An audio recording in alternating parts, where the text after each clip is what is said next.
an original. From Story Studio Network.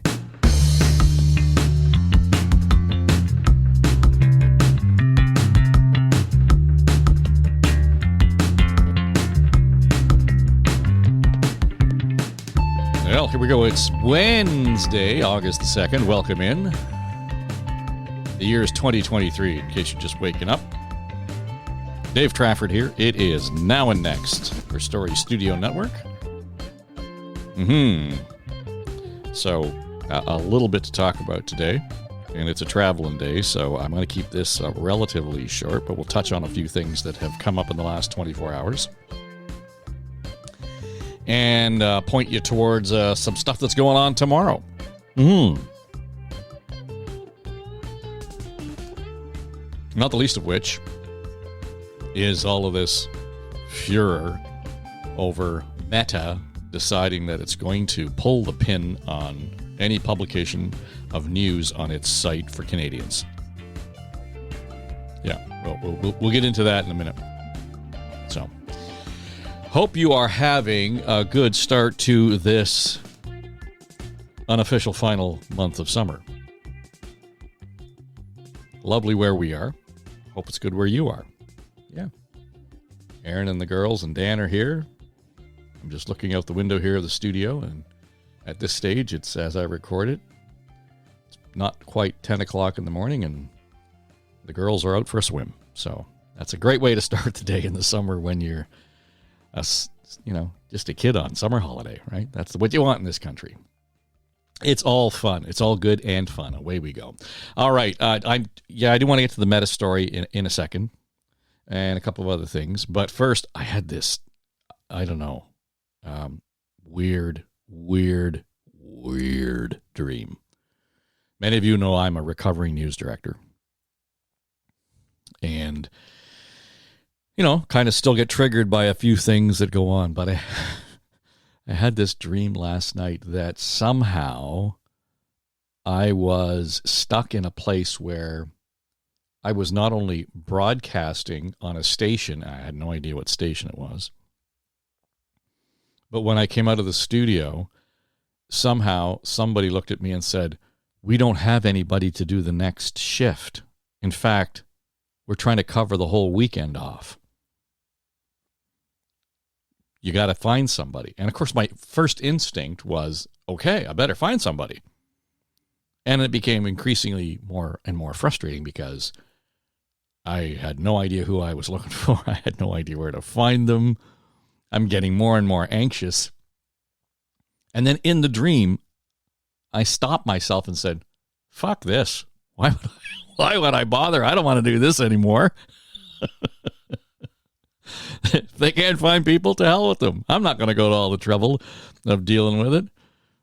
They have completely decimated this newsroom. It's not my fault. And I'm not working here. What the hell am I doing? And I walked out the door and then I woke up. It's one of those things where I still get kind of triggered by stuff that's going on in the news, around the newsrooms. And it kind of leads us to this Meta story, I think. Maybe that's what I went to bed thinking about. Yesterday, everybody in my feed with all of the notices that this will no longer be available to Canadians. Facebook deciding, okay, it's time. Pull the pin. C18. Thanks very much. Way you go. And the industry is in the throes of crisis. And of course, Meta, Facebook, big bad tech company, because, but you said you guys were going to leave, international news there. And they said, no, we're pulling the plug on all of it. So, to hell with you. And somehow, our federal government, the ministers responsible for this chaos, are trying to paint Facebook as the bad guy here. And Facebook rightly points out the big media companies, all media companies, small, medium, large, they're all putting that content up on that site of their own volition. Period. In fact, it's not even just the media companies. You probably do it in your own use of social media. You see a story, whether it's a funny one, a serious one, an interesting one, a curious one. Holy crap, look at that story one. You've shared those stories on social media, whatever platform it might be, right? You do it all the time. Users generate most of that traffic, not just the media company itself. So Facebook has said, that's great, but we're not paying for that. Just because you decide that you find something really interesting from the Atlantic and you want to post it up there, or from, Bay Today in North Bay, that's not on Facebook. They're just sort of the medium that by which you are sharing that information. All right? It would be like charging the phone company every time you picked up the phone and called somebody and told them a news story. It's kind of the same thing. You don't get the distribution. But still, there's no reason why, no logical business reason why government should be forcing big tech to pay for news links on their site, period. And I don't even care how much ad revenue they generate. They've managed to do that because the media companies early on did not see an opportunity to monetize their own digital content, period. Small and medium-sized enterprises, some of the startups most recently, like, the Logic and the Line, all of these smaller groups that are really pounding away and working hard to get independent journalism out there, have decided now that's part of their business model. They've baked it in. That's how they promote themselves. So now they lose because the big guys can't manage their own way. And let's remember that for the most part, the big guys are not in the business of news. Folks like The Conversation, National Observer, The Line, Logic, all of these, they're in the business of journalism. And they're the small players. And they're the ones who are going to lose in all of this. At the end, it's just going to be about how do we access that information. And I have said time and time again, listen, you can load the app for any one of those media outlets. They all have their news apps. Some of them cost you money. Pay for it if you think it's valuable. If you don't, then shut up. But it shouldn't be on government to pay for it, one. Two, it should not be on the big tech, because that happens to be the media opportunity there for them. Makes no sense. So now Meta has said, to hell with you. We're not going to pay for that. That's not what we're here to do. Fine. And if you think it's a bluff, and I thought it was hilarious, the weeks leading up to the passage of C-18, they'll come back to the table. It means too much to them. It's almost, all about the money, and they'll kind of find their way around and find a solution, and they'll come to their senses. You realize that Zuckerberg just put up a whole new platform, Threads, just to poke a digital finger in the eye of Elon Musk. Why? 'Cause he can. He's got the money to play like that and wait them out. Whether it's a Twitter killer or not doesn't matter. He's got the cash, the wherewithal, and the attitude to do that. So for the Canadian government, or any other government for that matter, to think that somehow you're going to force Facebook, Meta, to play here, you've misread the room entirely. And for the politicians and the commentary to stand, the columnists to stand up and say they're censoring the news. No, they're really not. That's like you deciding, I'm not going to watch the news on television tonight because I got something else to do. Period. That's what it amounts to. In this case, it doesn't make business sense for Facebook to be publishing or allowing the publishing of any news on their platform if they're going to have to pay for it. That's this is not censoring, right? I mean, let's just go, and that's going to get thrown around. They're censoring the news. Censoring, according to the Merriam-Webster dictionary, to examine in order to suppress or delete anything considered objectionable. That's the definition of censor as a verb. That's not what's going on here. This is a clear-cut decision not to enter into a business agreement with the federal government here in Canada and all the media. That's all it is. And they can do what they want with it. And the thinking that, oh, well, we'll never find news again. Well, yeah, you will. Google hasn't pulled the pin yet, and they may not. Who knows? But in the last few weeks, I've been making a point of saying this is a Google search free, and I never find my news, quite frankly. I have never used Facebook that way to find my news or to become aware of what's going on in the news. Doesn't mean news doesn't pop up in my Facebook, but I deliberately do not go there to find it. But, sure, I use the Google just like most people do in that respect. But you don't need to find the news. But this morning, I thought, okay, let's just go in here and see what's going on. And it's really interesting to see, for the most part, how much of the Canadian news is all about, the meta story, the meta story, the meta story. And everybody who's worried about independent journalism, almost everybody, except for the CBC, is using the Canadian press. So that's one source that tells the story and spits it out among all of their subscribers. You see, most of these news outlets don't have a robust newsroom. And I've come back to it. Why should we expect Facebook and Google to pay for news and journalism when the big media companies don't make it a priority themselves? They're not willing to invest in it. There's no shortage of profits in those companies. But they're not willing to invest in it, even indicate how and why it could make money for them. Not even willing to explore it. So the arguments and the whining go, beyond the pale. And then, you've got, I think Twitter wins on this one, oddly enough, because that's where still a lot of the journalism and most journalists use Twitter as a means of finding the leads in the news, etc. But here's the one that I like the most. Michael Geist is a professor at the University of Ottawa, maybe Carleton University. Forgive me if I got that wrong, but he's in Ottawa. It might be Carleton.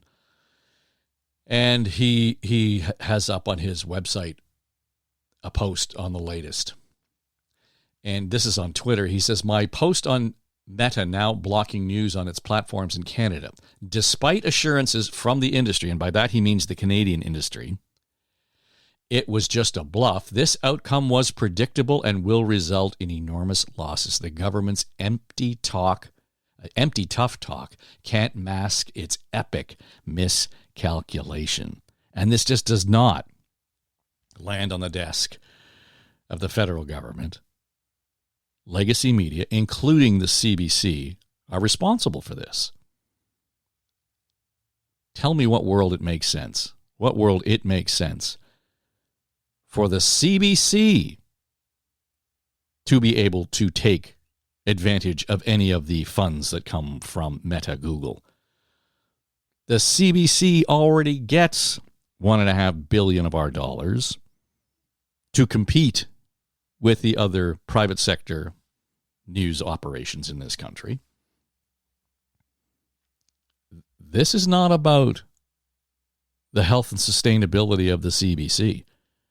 It never should have been. But the government has decided that they will be able to belly up to that bar. Not a chance. There was so much wrong with this bill. And, it'll be a law, but it's going to be a meaningless law if the likes of Meta and Google follow suit.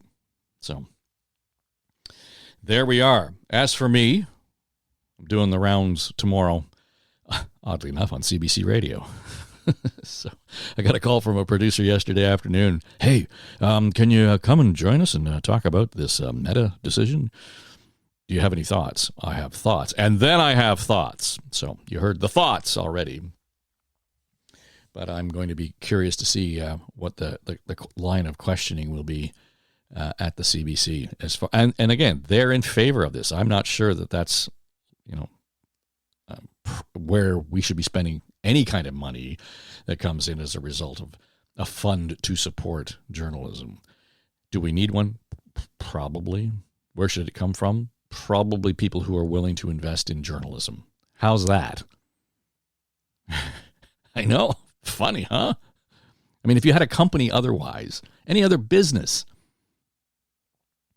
where there was risk involved, well, you'd want to protect yourself. And if you thought there was too much risk, you wouldn't invest. Stop. Period. Right there, it's finished. Why are we expecting businesses that have no interest in investing in journalism, i.e., paying for it? Why should we require them mandatorily, legally, to pay for it? That makes sense. If you worry about it that much and you're interested in it that much and you want to save it that much, then pay for it. And I see a piece, again, this morning we're looking at some of the stories that have come out. And, Facebook, Instagram parent company says it's ending news availability on Canadian platforms. Well, this is a CBC story. And my friend and colleague, Gina Lawrence, is the broadcast journalism program coordinator at Fanshawe College in London, an exceptional program. They have pumped out some really great journalists and broadcasters over the last many decades. Gina makes my point. There are apps and opportunities and places and websites where you can go and actually get the news. Like, the Toronto Star has its own website. The Globe and Mail has one. In fact, they've both got apps. CTV News has its own website. In fact, they've got an app. CBC, same thing. The Globe and Mail, BBC, CNN, you name it. And yes, some of them you have to pay for. And if you don't want to pay for it, that's fine. I don't know why all of a sudden we as consumers expected that up until, 20 years ago, everybody had to pay for their subscription to the Star. But now, because it's on the internet, it's free. And yeah, I blame the media companies. They created this crisis for themselves. It's got nothing to do with Google and Facebook. It's got everything to do with conditioning their consumer, their user, their audiences. They gave it away for free. And the publishers were the first ones to do it. The broadcasters always did it for free to some degree because they could support it on air with their advertising. Well, that's not the case anymore. And the more and more it became free, the less and less people were willing even to consider paying for it. So we're at a real point of, correction here in media. And some of it's going to suffer. Local news and local media in particular is really going to suffer. I talked to somebody last week. They are in what you would call a small to medium-sized market in this country. And the local radio, I use it advisedly, local in italics and air quotes. Their morning show in sort of central northern Ontario comes from Toronto. Yeah. The show from Toronto is broadcast into a small, maybe a medium-sized market in Ontario. It's got nothing to do with them. Well, yeah, they do traffic and weather from Toronto. Talk about disrespecting, never mind disconnecting with your audience. And then to have the gall to blame the big tech to say that's why they're losing money on journalism. CTV wants to pull the pin on so much of its local programming, including news. So the industry in and of itself has been the biggest problem here. And not Facebook, not Google. And the government doesn't know whether its ass is punched or bored on this, so how do you blame them for being stupid? You know, I mean, you really shouldn't, right? So that's where we are. That's where we will be, and I'm not sure where this is going to take us, but I think it's going to be a really tough road to hoe for a lot of the startups, a lot of the folks who are really working hard, busting their ass and investing their own money to make sure that independent journalism thrives in this country. So, thank you, Trudeau government. Thank you, legacy media companies, for fucking this up royally. And to Pierre Poilievre, the Prime Minister, boy, have you misread the room. The Prime Minister is not in a place where he is censoring it so he gets bad headlines. He's going to get bad headlines on this all by himself. To suggest that somehow, he just doesn't want Canadians to see bad headlines. No, you can see bad headlines all you want. You just got to go to the source to find them. You don't need Facebook. And you know what? If Facebook never comes back, that's fine. But here's the interesting part about it. Nobody talks about it yet. Threads, the Twitter killer, and like I said, Zuckerberg can afford this because he's got big pockets and he's got all kinds of dough and he's got, an attitude and a chip on his shoulder as far as Elon Musk is concerned. Still publishing Canadian, in fact, international, all news links that are posted on the site. And everybody's saying, well, there's their out. They're going to solve it that way, and that's how they'll compete with Twitter. Except if you click on any of those links, it takes you to an Instagram address first, and then to the CTV or whatever link you're using. So it is still going through Instagram as opposed to Threads. And Instagram is part of this ban. So I don't know how long it's going to last on Threads. That's going to be the game of chicken more so for Zuckerberg than anything. It's not going to be about him facing down the government. Publishing news on his site, Threads, will be more about his competing and his attitude toward Elon Musk and Twitter. There you go. All right. Now you know what I'm up to. And tomorrow, hope we can get to it. We will have Thursday will be feed drop day. Yeah. And we will wrap up our series of the next normal here on Now and Next. And then probably going to take some downtime because, again, vacation kind of kicks in next week. And so I might put a pause on the podcast next week. And you know what? Why don't you put your feet up too? It'll be a short week here in this part of the world. We have the civic holiday on Monday.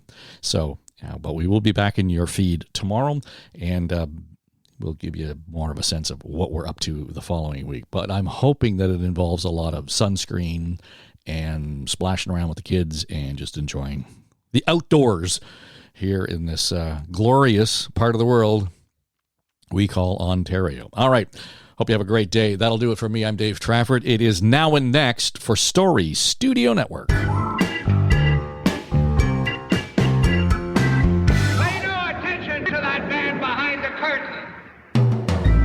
Now and Next is produced by Becky Coles. Our production manager is Jamie Nickerson. Audio editors are Mike Trutler and Drew Garner. And our sonic logo designer is Greg McDonald. Our executive producers are Dave and Aaron Trafford. This is SSN. Story Studio Network.